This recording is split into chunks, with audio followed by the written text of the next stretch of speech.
Today we have Eduardo Costa. I want to thank Eduardo for accepting to speak to us about this subject. Eduardo is currently a student, PhD student at FEP. He has previous experience in statistical consulting, and he's quite brave because he's going to talk about some preliminary work. And he's talking about different sources of data for economic analysis. And thank you all for your participation. So Eduardo, whenever you are ready, you can start. Okay. Thank you, Eduardo. Thank you for this opportunity. It's such an honor to talk to you all about all the subjects that has been motivating me in my research, the Google Trends here, one of the topics. Well, new sources of data have appeared with the internet development and business informatization. One undeniable fact is that the world is drowned in data that can be gathered from many non-conventional sources like GPS signals, banking and transaction records, social media streams, digital images, and so on. A rising technology has been changing the way populations, firms, and government behave. And due to this rise, data became more easily available and much less costly than before. During the 90s, the term big data emerged to characterize data with the three V's. Volume with the first three V's. Volume referring to high volume of data produced by networks, machines, and humans interactions. Velocity to refer to the speed of creating, storing, and producing data, and variety to associate the data to different data sources, different collection of different data sources, such as videos, texts, and images. The last two V's, veracity and value, were added later to take into account the challenges faced by the organizations when incorporating the big data, because they had a lot of data and they should have some veracity of this kind of data. Basically, veracity refers to the bias, to the noise, and the privacy concerns in data. And as well a form of data validation, and value refers to the capacity of extract valuable information. Nowadays, thanks to the improvement of analytic software, the cost reduction associated to producing, sharing, and store the data, the cloud solutions, the computers with high processing capacity at affordable prices, the big data is spread out to many fields. The internet popularization made technology present in our daily lives. According to the International Telecommunication Union, which is the specialized agency of the United Nations responsible for issues that concern information technology in communication technologies, for more than 50% of the world population uses the internet. In absolute numbers, we are talking about 4.1 billion of people. The highest penetration is in Europe and the lowest in Africa. A research engine is a mechanism to carry a web search. And the search engine from Google is the one with almost 92% of market share worldwide. And what about the digital data for macroeconomic prediction? I think myself. One of the main assumptions is that the internet activities leave digital footprints and traces of users' expectations, needs, and activities. A reliable digital data is cheaper and readily available compared, for example, to traditional surveys. It can also be assessed in a higher frequency. And regarding the macroeconomic indicators, considering a monthly frequency indicator, usually the official agents take 1 or 2 months to deliver this data. And most of the time, these informations are subject to later reviews. The digital data can be helpful where official measures are non-existent or where non-reliable information are provided by official statistical offices. And the hypothesis of using this data is that the Google data is extracted from Google Trends can help to do the job by predicting anything we want at lower prices and quickly. This image here, I saw on a newspaper during the worst times of the pandemic here in Portugal. This headline caught my attention. And the unemployment here in Portugal and in many countries, it is regulated by a common association, is measured through a survey. And the social isolation prevented the statistical office, the official statistical office, to work in time with these estimates. The Portuguese statistical office, official statistical office, has promptly solved the issue and delivered the unemployment estimates in a few days later. And with this, I was wondering if the Google data was really validated today, maybe it could has helped us to produce a good estimate without delaying the time of that. I mean, I'm not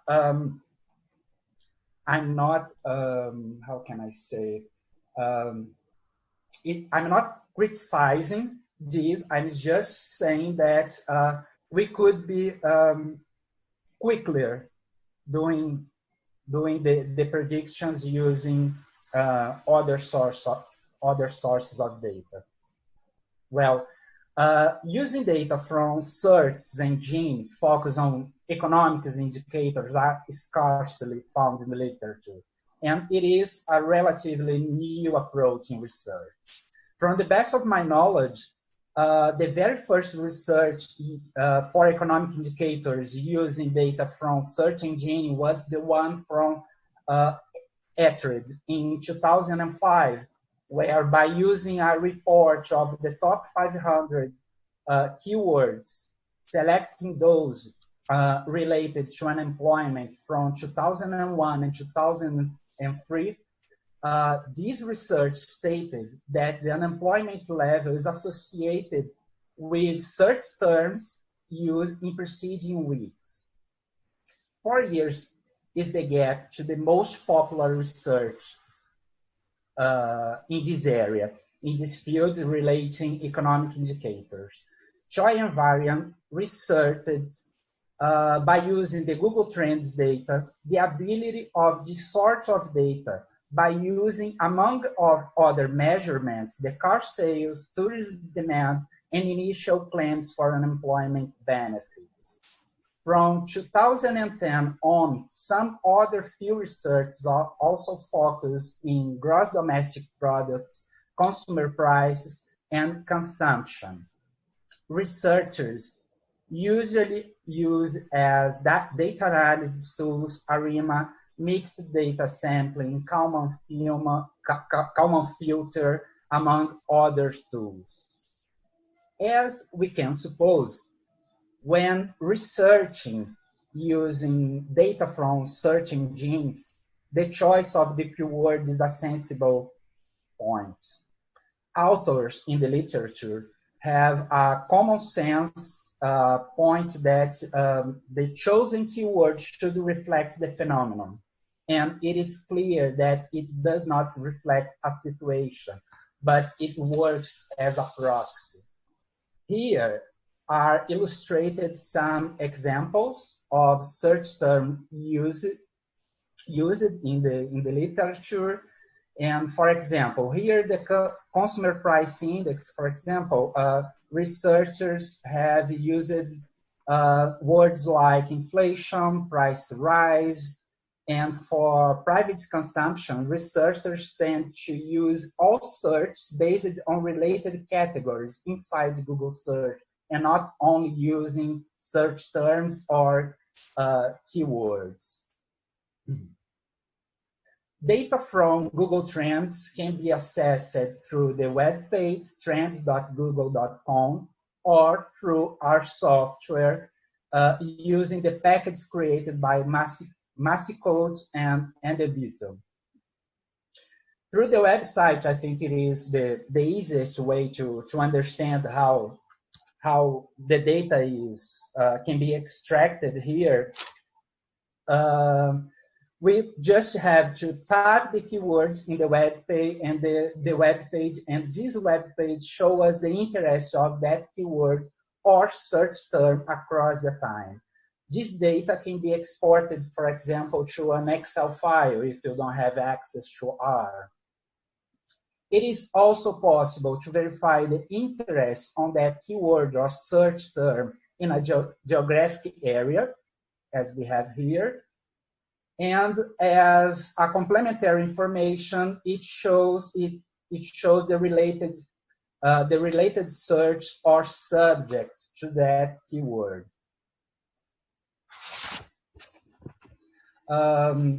Data can be customized by country, by time interval, category, and search type. This search type includes images, news, shopping, and YouTube. Google Trends basically does not provide the absolute numbers of search. It has created the Google Index that represents the proportion of all searches on Google for a particular keyword for a given geographic area and the time span. Actually, Google provides different measures depending on the time interval of your data. For a time interval up to 5 years, the measurement, the Google Index measurement is produced on a weekly basis, and for 6 or more years, monthly. Here the case for Portugal. By the end of 2018, almost 75% of the Portugal population used the internet. And the Google as a search engine has almost 97% of market share. Using this information, we started our preliminary study focused on predicting the unemployment rate for Portugal. And we have worked with some data. And our main hypothesis here in this first study, it was testing if the Portuguese data from Google, it can provide good estimates of the unemployment level.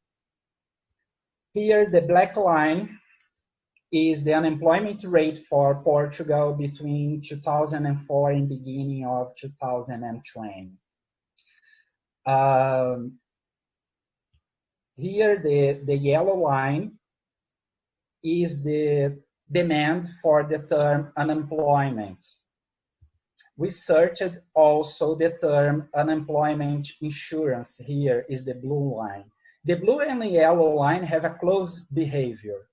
But the blue line visually seems to have a closer behavior to the true unemployment than the yellow one because it has different levels here. And we also add the term layoff. which is popular nowadays to test our predictions, and it is the pink line here. We added this information to check if some differences could have been made in our predictions. We modeled some multiple regressive autoregressive distributed lag models using the unemployment rate as the independent variable. The example model presented here is not very different from the others and presents a quite reasonable adjustment quality. Most of the variables are statistically significant. We can see that we have a good adjustment. Here we have the actual unemployment rate in the pink line and the predicted unemployment rate in the blue line. We can see that the curves are really close to each other, and the root mean square error is low, is very low. And for a preliminary model for testing the results, this kind of result seems to be satisfactory. Here we illustrate the prediction of three models based on different intervals to predict the unemployment rate. We have what we call the in-sample, which is the data that we are modeling, and the out-of data is the data used to validate the predictions. To validate the predictions based on data that is not contained in the in-sample. For example here, the model based on data from January 2004 to December 2019 predict 6.7% for the unemployment rate, while the actual rate was 6.8. It's not a really different estimate. And after loading a new information, after loading 1 month new information, we were able to calculate the next month to check the ability of prediction of the model for data from January to December, and include January 2020, and recalculate the model and check the estimates. Includes the data from February, recalculate the model, and checks the estimates.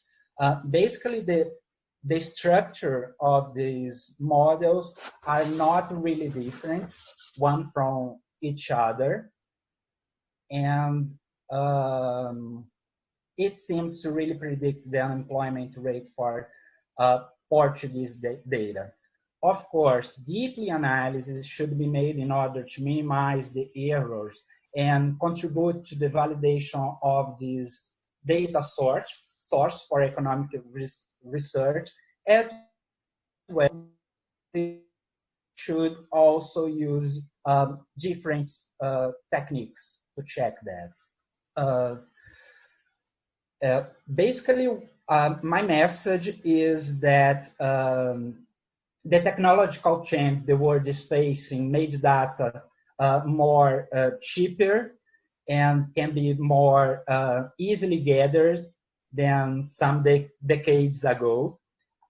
These studies are really new, and efforts on testing the prediction performance like that, we have to go deeper in our results. And but these preliminary data are really encouraging for everyone.